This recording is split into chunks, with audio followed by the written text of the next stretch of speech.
우리 이사야서에는 뭐라고 했어요? 66장으로 돼 있고 39장까지는 열방의 21나라의 많은 나라들에 대한 예언, 근데 그대로 이루어졌단 말씀이고, 또 40장에서는 메시아로 오신 그분을 통해서 우리가 소망을 얻을 수 있다. 물론 중간중간 우리에게 징계를 하지만 그런 말씀입니다. 그 중에서도 1 이사야, 2 이사야, 3 이사야로 나눈다고 했습니다. 1 이사야가 40장에서 48장, 또 49장에서 57장까지가 2 이사야, 그리고 또 59장부터 66장까지가 3 이사야로 구분되어 있다고 배웠습니다. 그 중에 우리가 제2 이사야라는 소망의 말씀을 배우고 있습니다. 자, 오늘 읽어보십시다. 59장 1절 봐요. 여호와의 손이 짧아 구원하지 못하심도 아니요, 못하심도 아니요, 귀가 둔해요 듣지 못하심도 아니라 오직 너희의 죄악이 너희와 너희 하나님 사이를 갈라내었고 너희 죄가 그의 얼굴을 가리워서 너희에게 듣지 않으시게 함이니라. 인생의 최대의 문제가 뭘 같아요? 죄 문제 아니겠습니까? 사람을 만들어서 죄가 들어오기 전에는 해함도 없고 상함도 없었습니다. 그런데 죄가 들어옴으로 가만히 보십시오. 지금 코로나19도 이게 죄의 결과예요, 사실. 죄가 오기 전에는 해함도 상함도 없는 창세기 1장 2절에는 완전히 청정지역이었어요. 우리 인생이 영원히 사는 겁니다. 뭐 천년 사는 거 아니에요. 천수가 아니에요. 이천수가 아닙니다. 몇백 년이 아니에요. 지금 우리가 고작 100년밖에 못 삽니다만은 영원히 살 수 있는 우리 몸이요, 보통 몸이 아니에요. 하나님의 작품 중에 최고의 걸작품인데, 죄가 들어옴으로 3장부터 보십시오. 죄가 들어옴으로 사망이 오고, 죄가 들어옴으로 저주가 오고, 죄가 들어옴으로 가시가 오고, 죄가 들어옴으로 믿지 못하고, 모든 것 죄의 결과입니다. 그래서 우리가 회개를 잘하는 것이 축복이에요. 그래서 죄를 많이 지어서 지옥 가는 게 아니에요. 회개 안에서 지옥 가는 거죠. 그래서 오늘날 근데 강단에서 회개가 많이 선포되지 않는 게 좀 아쉽습니다. 근데 회개는 너무너무 좋은 거잖아요. 회개하라. 바로 뒤따라 달아나는 거 있어요. 회개하라 그런 거예요. 천국이가 그 회개 뒤에는 반드시 천국이잖아요. 회개하라. 예수님도 회개하라. 천국이. 세례요한도 회개하라. 바로 천국이. 오늘 말씀도 회개하면, 주님께 와서 변론하면 우리 죄가 주홍같일지라도 진홍같이 붉을지라도 양털같이 흰 눈과 같이 희게 하리라. 요한 1서 1장 9절에도 우리가 죄를 자백만 하면 저는 미쁘시고 의로우사 우리의 모든 죄를 없는 것처럼 여기신다. 결국 회개를 하느냐 안 하느냐 합니다. 오늘도 하나님의 손이 짧냐 표현을 한 거죠. 하나님은 영이시지만 우리 알아듣기 쉽게 손이 짧아 구원치 못하심도 아니다. 손이 하나님의 손이 짧겠느냐. 귀가 둔해야 듣지 못하심도 아니라.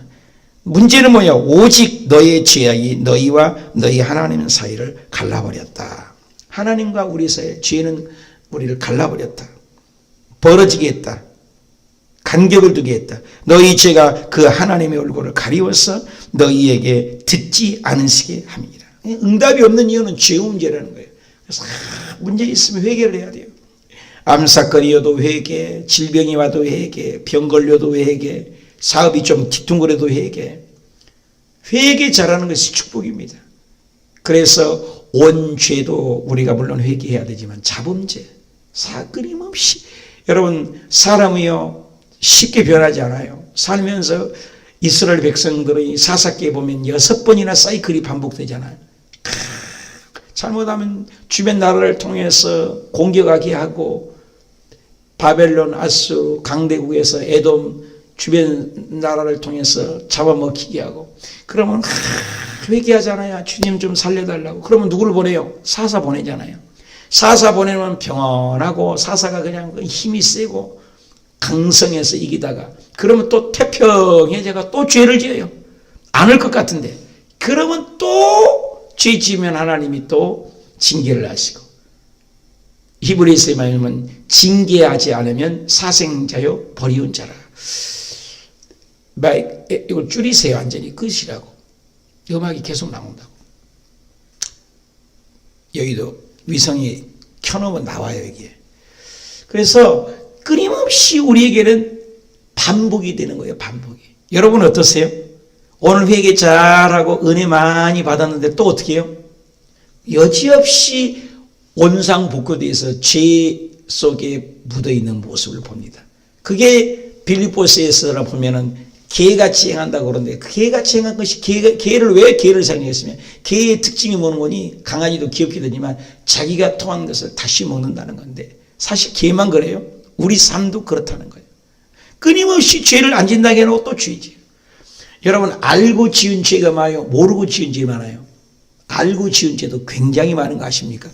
화 안 내야 되는데 분내지 않아야 되는데 이거 하지 말아야 되는데 이거 하나님 싫은데 이게 중심에 예수 믿는 사람은 잣대가 있습니다. 양심의 잣대가 있습니다. 그래서 성경에 보면은 양심 시대가 있다고 했어요. 양심 시대. 양심 시대는 양심의 법이라는 거예요. 하나님이 사람마다 다 구심점을 줬다는 거예요. 근데 이제 그걸 못 깨달으니까 모세 율법을 보이게 율법의 계명을 준 거잖아요.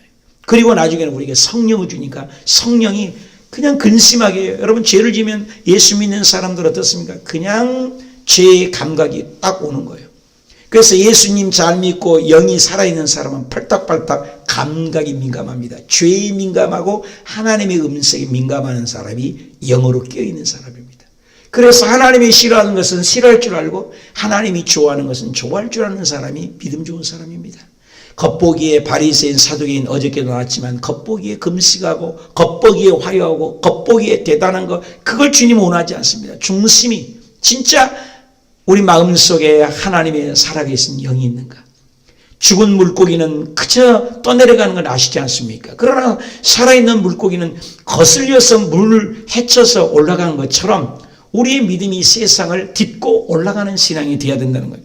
그 죄 때문에 하나님이 듣지 않고 죄 때문에 그의 얼굴을 가리워서 3절에 이는 너의 손이 피가 너의 손의 죄악이 더러워졌으며 너의 입술은 거짓을 말하며 너의 혀는 악독이 냅니다. 공의대로 소송하는 자도 없고 진실하게 판결하는 자도 없고 그 공의와 진실이 사라졌다는 거죠. 험한 것을 의리하여 거짓을 말하고 악행을 잉태하여 죄악을 낳으며 독사의 알을 품어 여러분 독사가 물려도 죽은데 독사의 알을 품고 잠언에 보면은 화로 불을 품고 있는데 어떻게 타지 않겠어요? 불을 품고 있는데 그러니까 독사의 독을 알을 품고 있는데 왜 우리가 죽지 않겠는가? 거미줄은 뭐예요? 거미의 특징이 뭐예요? 거미와 개미와 벌꿀 신앙 얘기하잖아요. 거미의 신앙은 쫙 쳐놓고 지나간 건 다 잡아먹잖아요. 다 걸려들게 하고 거미는 잡아먹는 거잖아요. 또 개미의 신앙은 뭐예요? 열심히 일만 하는 신앙이죠. 그죠? 또 벌꿀 신앙은 뭐예요? 그걸 남에게 퍼서 남을 좋게 하는 신앙. 우리의 신앙도 벌꿀 신앙이 있고 개미 같은 신앙이 있고 거미 같은 신앙이 있어요. 교회 와서 거미 같은 신앙 어떻게 교회의 덕을 보고 사람의 덕을 보고 특히 제가 이민 목회를 해왔습니다만 교회에 이득이 되면 오고 이득이 안 되면 입 딱 씻고 과감하게 떠나버리는 신앙. 이건 다 거미 신앙이 많습니다. 개미 신앙은 그저 뻑뻑뻑 일만 해서 자기만을 챙기는 신앙이에요. 그저 쌓아놓기만 해요. 자기만을 이기주의 신앙. 또 벌꿀 같은 신앙은 뭐예요? 벌은 그냥 벌어서 꿀만 채워갖고 전부 나눠주잖아요. 다 남 좋은 일만 시키잖아요. 주님은 이타주의 벌꿀 같은 신앙을 기뻐하신다는 거예요. 우리의 살아가는 목적이 이 세상에 그냥 내동댕이 치는 인생이 아니라 하루를 살아도 어떻게 세상을 섬기고 나라를 섬기고 이웃을 섬기고 가정을 섬기고 가장 좋은 일 하다가 가는 인생이 얼마나 멋있습니까? 누가복음에 보면은 부자가 나오지 않습니까? 부자가 배부르고 등 따숩고 창고를 짓자 소출이 많다 창고를 늘려라 재산을 쌓아라 쉬고 먹고 놀자.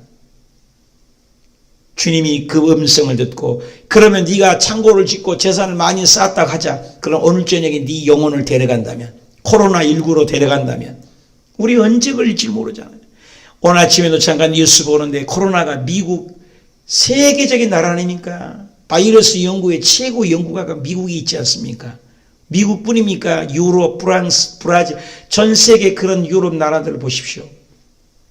맥을 못 추지 않습니까?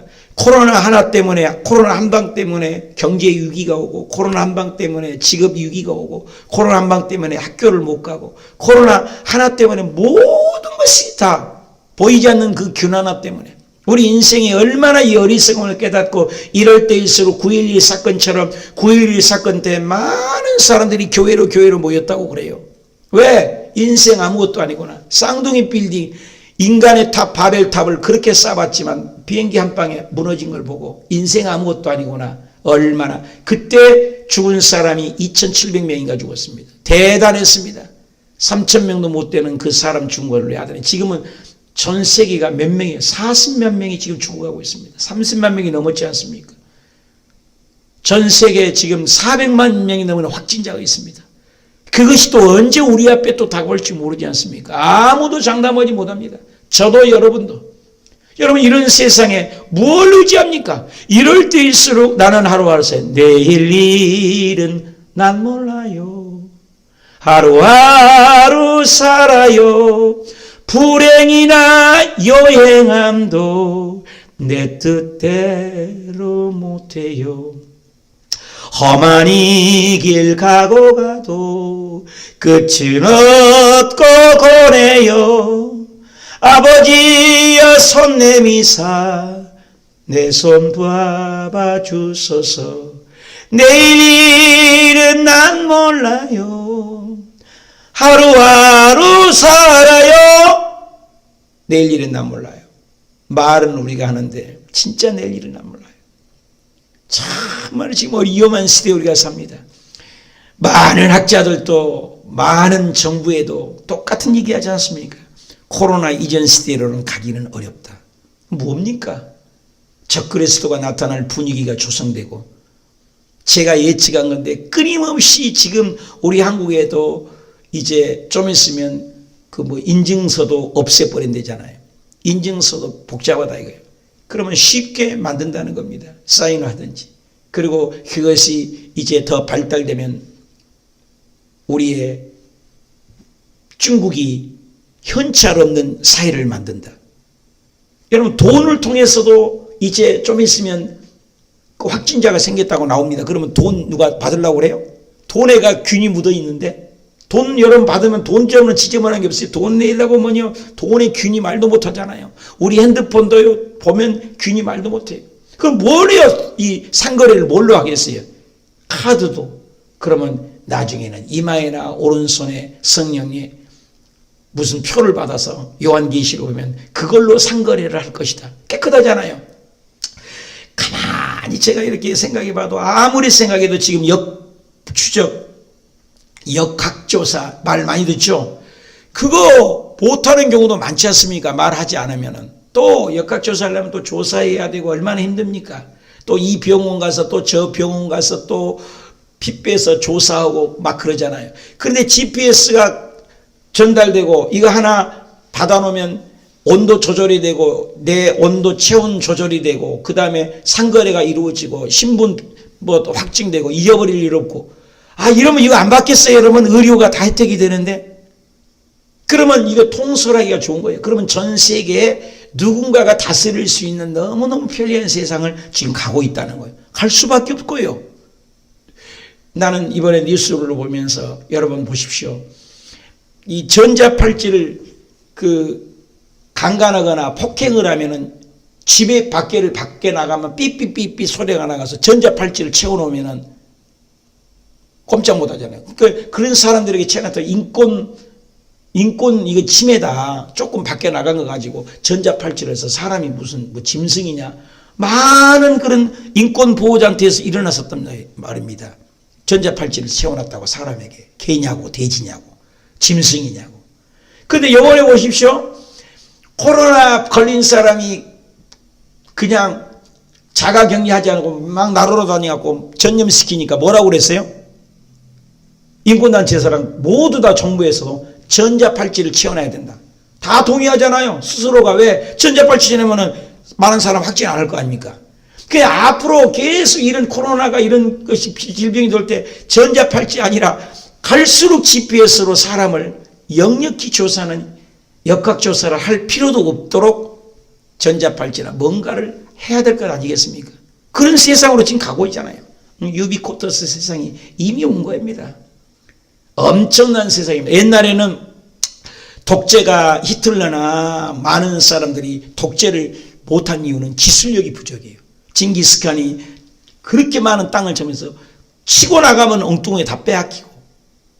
그러니까 땅은 점령했지만 지배를 못해요. 왜? 기술력이 없으니까. 통솔력이 없단 말입니다. 지금은 뭐예요? 컴퓨터 있죠, 전자 있죠, 핸드폰 있죠, GPS 있죠. 다 관리를 하기 때문에 지금은 영웅 나오기가 훨씬 쉽습니다. 한 사람이 통솔하면 전부 통솔이 가능한 거예요, 지금은. 그렇기 때문에 적 그리스도라는 사람이 나올 확률이 100%가 있게끔 세상이 흘러가고 있다는 것이요. 경제가 어렵죠. 통솔하기 쉽죠. 기술력은 발달되죠. 사람은 감시할 수 있죠.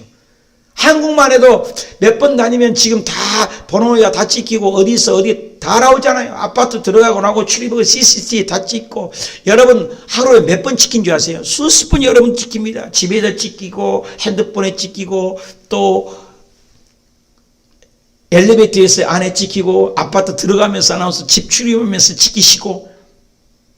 그럼 우리 감시체제에 들어간 거죠. 이런 세상이 다가오는데 뭘 속이겠습니까? 인간의 문화와 기술력도 이렇게 사람을 감시하는데 하나님께서 관리하는 우리의 생각까지 찍는다니. 세상의 CCTV는 겉모양만 찍잖아요. 하나님 우리의 생각도 마음도 찍고 계시니 이 죄악에서 벗어날 사람이 누가 있냐 이거죠. 독사의 알을 품고 거미줄을 짜고 그 알을 먹는 자는 결국 죽을 것이다. 그 알을 밟힌 자는 터져서 독사의 독이 나올 것이다. 독사는 치명적이잖아요.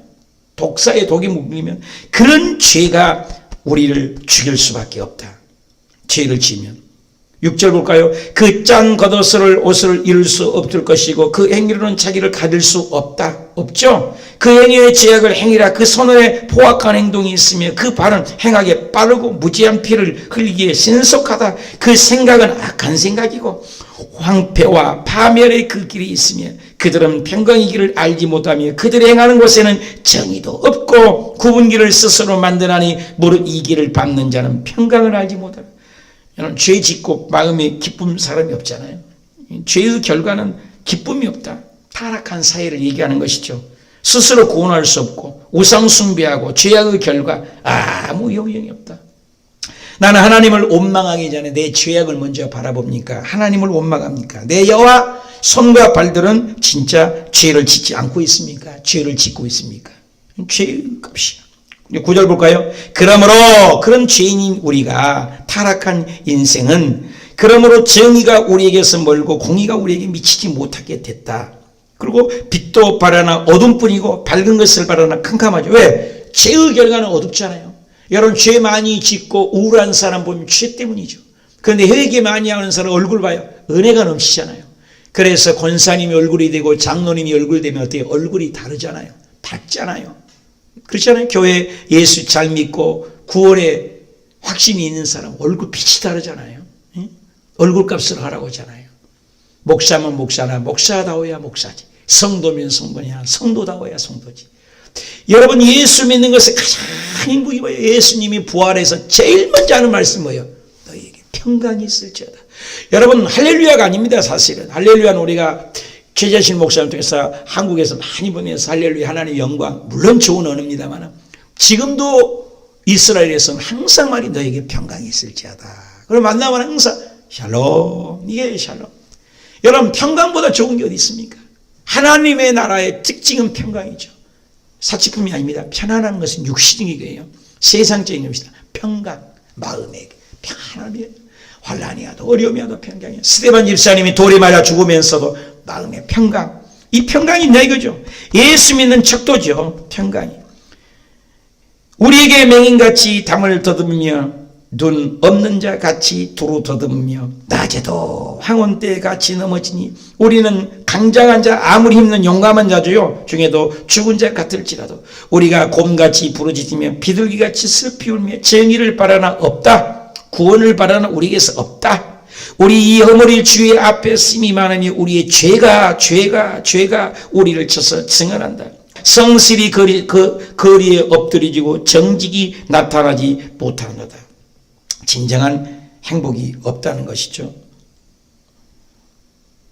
정의와 공의와 성실과 진실이 사라지면 불행하죠. 그러나 정의가 세워진 사회, 그래서 못 사는 나라일수록 정의가 없잖아요. 그 방글라데시나 아프리카를 보십시오. 유엔에서 도와주고 국가 구호단체에서 도와주고, 텔레비를 보니까 비행기장이 없으니까 비행기 위에서 막 쌀가마니고 막 떨어뜨려서 좀 살리려고 그렇게 뿌리기도 하더라고요. 얼마나 불쌍합니까? 왜? 아무리 먹을 것 줘봐야, 북한에 아무리 먹을 것 주면 어떻게, 우리가 보여준 쌀이나 군량미를 보내주면 자기 군인들이나 당들이 먹고 서민들에게는 내려가지 않는다고 하지 않습니까? 못 사는 나라일수록, 우리나라도 옛날에 못 살 때는 거의 정부들이 다 먹어버렸잖아요. 근데 골고루 잘 사는 나라, 이것은 정의가 있기 때문이죠. 골고루 나눠주는 거죠.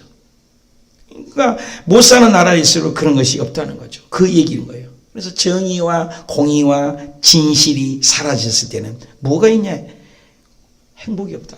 그래서 공동체 안에 진정한 죄와 허물을 말할 수 있는, 우리나라는 그래도 민주주의가 많이 된 거죠. 왜? 대통령을 두 분이나 세 분이나 다 감옥에 넣을 수 있는 나라가 전 세계 몇 나라 없어요. 우리나라는 민주주의가 많이 된 거예요. 막 소리 내가지고, 대단한 나라예요. 우리나라가 민주화가 많이 된 겁니다. 그런 성실이 없으심으로 악을 따를 자가 탈취를 당하는도다. 여호와께서 이를 살피시고 그 정의가 없는 것을 기뻐하지 않는 거예요. 그렇죠. 하나님이 기뻐하시는 것은 뭡니까? 정의와 공의와 정직이 흘러. 16절 볼까요?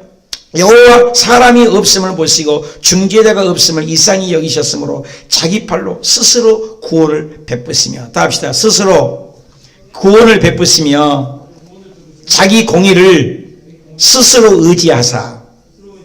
보십시오. 우리 힘으로 구원을 얻을 없어요. 인간은 죄악에 업에 있고, 손이 짧아 구원치 못하심도 아니고, 귀가 둔하여 듣지 못하심도 아니고, 오직 너희 죄악이, 너희 죄가 하나님의 얼굴을 가리워서 너희 기도가 듣지 않으시게 함이고, 공의와 정직이 사라져서 우리는 행복이 없지만 16절에 말씀한 거예요. 사람이 없어요. 중재자가 없다는 거예요.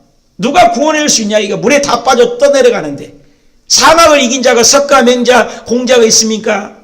뭐 이번에 불교에서 법과 야외에서 관등 행사를 취소했다고 뭐 얘기하고 그럽니다만, 그런 모든 세상의 종교는 보이는 종교예요. 나타내려고 하고 드러내려고 하고 취소했다고 자랑하려고 하고 이런 것입니다.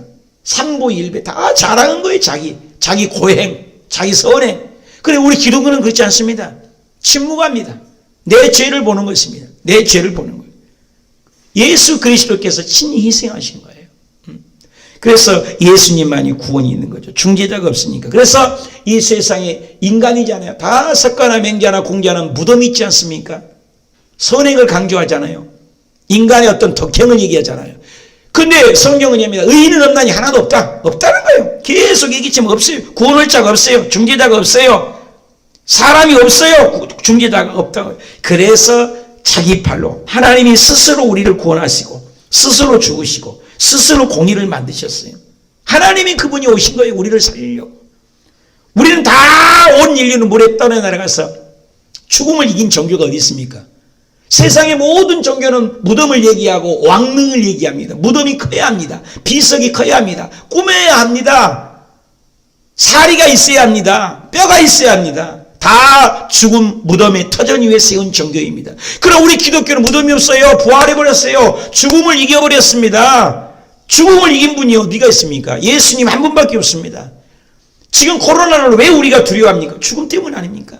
그런데 우리 예수 믿는 사람, 나는 부활이요 생명이니 나를 믿는 자는 죽어도 살겠고 무릇 살아서 나를 믿는 자는 영원히 죽지 아니하리라. 다른 이로서는 구원을 얻을 수 없나니 천하 인간에게 구원 얻을 만한 다른 이름을 주신 일이 없다. 예수밖에 없다.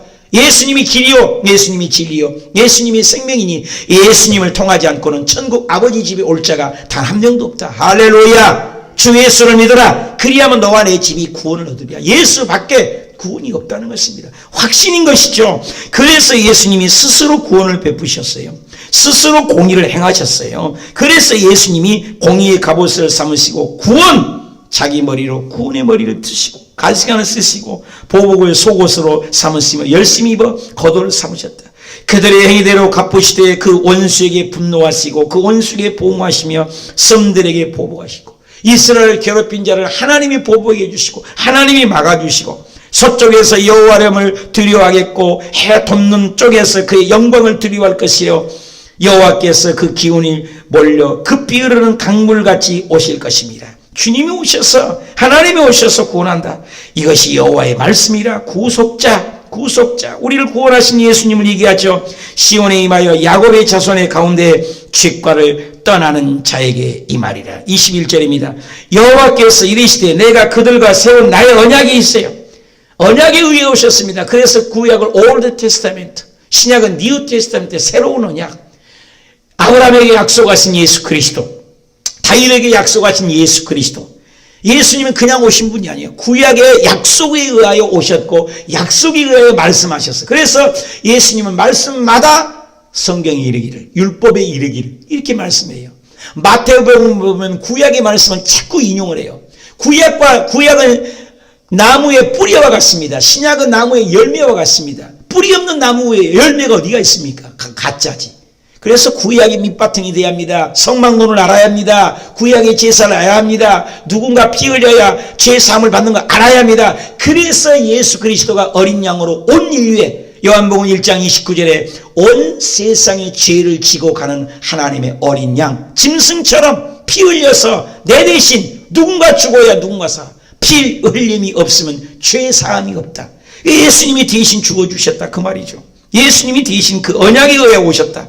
내 위에 있는 나의 영광, 내 입에 둔 나의 말, 이제부터 영원토록 내 입에서와 내 후손의 입에서, 내 후손과 후손의 입에서 떠나지 아니하시라. 이것이 여호와의 말씀이다. 오실 예수 그리스도, 그 구약에도 예수, 신약에도 예수, 구약에는 오실 예수, 신약에서 오셨던 예수, 다시 오실 예수, 그리고 예수님의 제자들 통해서 예수, 저와 여러분도 받아가지고 예수, 우리 후손에게도 예수, 예수님만이 왕이시고 예수님만이 구원자, 그것이 영원토록 입에서 입으로 자손에게 자손에서 계속해서 성령 받고 말씀 받고 하나님 있는 자는 후손에게 예수님만이 구속자요, 예수님만이 구원자, 예수님만이 구속자라고 외칠 것이다 그 말이에요. 이게 소망이죠. 처음에 죄로 시작했습니다. 아무도 구원할 자가 없었습니다. 우리 공동체의 죄를 고백해도 죄를 해결할 자가 없습니다. 그런데 예수님이 친히 오시고 스스로 오셔서 아까 그랬잖아요. 스스로 구원하시고 스스로 구속하시고 스스로 공의를 베푸시고 스스로 약속하시고, 그래서 아브라함과 약속했어도 그것을 편무계약이라고 합니다. 쌍방계약하면 우리는 못 지키기 때문에 계약이 파기됩니다. 그래서 하나님이 자기 자신의 이름을 걸고 자기 스스로가 하신 거예요. 언약하신 겁니다. 우리는 지킬 수 없는 거기 때문에. 이것이 뭐예요? 은혜라고 합니다. 은혜. 하나님의 은혜로 우리가 구원받은 것이지, 하나님의 우리의 행위로 받고 우리의 의로운 것은 하나도 없다는 거예요. 그래서 오늘 살아도 감사, 오늘 죽어도 감사, 예수 믿게 있어서 감사, 여러분이 깨닫게 하는 것도 감사, 이 자리에 온 것도 감사. 우리는 감사하다가 가야 될 줄 믿습니다. 오늘도 그 은혜에 감사해서 오늘 살아있는 거 감사, 기도할 수 있어서 감사, 하나님이 계셔서 감사, 구원자의 메시아 예수님이 계셔서 감사. 우리는 감사밖에 없는 줄 믿습니다. 안녕하세요. 교회행전 김정성 목사입니다. 안녕하세요. 김경아입니다. 네, 오늘 교회행전은요, 경기도 파주시에 위치한 순복음 호수교회를 찾아왔습니다. 네, 순복음 호수교회가 정말 호수 옆에 있어서 호수교회인지 다른 심오한 뜻이 있는지 담임 목사님을 만나 뵙겠습니다. 네, 목사님 안녕하세요. 안녕하세요, 목사님. 반갑습니다. 반갑습니다. 목사님, 교회도 네. 아름답지만 주변도 너무너무 아름다워요. 좋으시겠어요. 우리 순복음 호수교회를 좀 소개해 주셨으면 좋겠는데, 짧게 한 문장으로 소개한다면 뭐라고 할 수 있을까요? 우리 순복음 호수교회는 예수 그리스도의 사랑으로 지역사회를 섬기고 사랑하는 교회입니다. 네, 예수 그리스도의 사랑으로 지역사회도 섬기고 또 뭐라고 하셨는데 끝도 없이 표현을 해주셨는데요. 네. 그렇다면 목사님, 우리 순복음 호수교회를 섬기는 우리 성도님들은 어떤 분들인지 역시 한 문장으로 표현해 주시죠. 말씀 충만, 성령 충만, 그리고 섬기고 사랑하는 성도님들입니다. 네. 충만. 뭐가 많이 충만됐어요. 네. 그래요. 좋으시겠어요, 우리 목사님. 순복음 호수교회 정말 궁금해지고 네. 또 성도님들 궁금해지는데요. 오늘 교회행전은요, 순복음 호수교회와 함께합니다. 2015년 경기도 파주시 운정신도시에 세워진 순복음 호수교회. 여의도 순복음교회의 500개 개척교회 프로젝트 중 468번째로 개척되어 가정 같은 교회로 세워지고 있다. 기적이 상식이 되는 교회, 순복음 호수교회. 순복음 호수교회는 영혼을 살리는 구속사를 이루기 위해서 계절에 따라 다양한 방법으로 복음을 전하고 있다. 영혼 구원과 함께 강조하고 있는 것은 지역사회와의 연합사역이다. 우선 주차장과 화장실을 무료 개방하는 것은 물론 탁구장도 개방하여 불신자들이 스스럼 없이 교회 문턱을 넘고 있다. 순복음 호수교회는 세계 곳곳에서 오시는 선교사님들을 다양하게 섬기며 열방을 품고 있다. 영혼 구원에 앞장서며 지역을 품는 교회, 순복음 호수교회의 교회 행전은 앞으로도 계속될 것이다.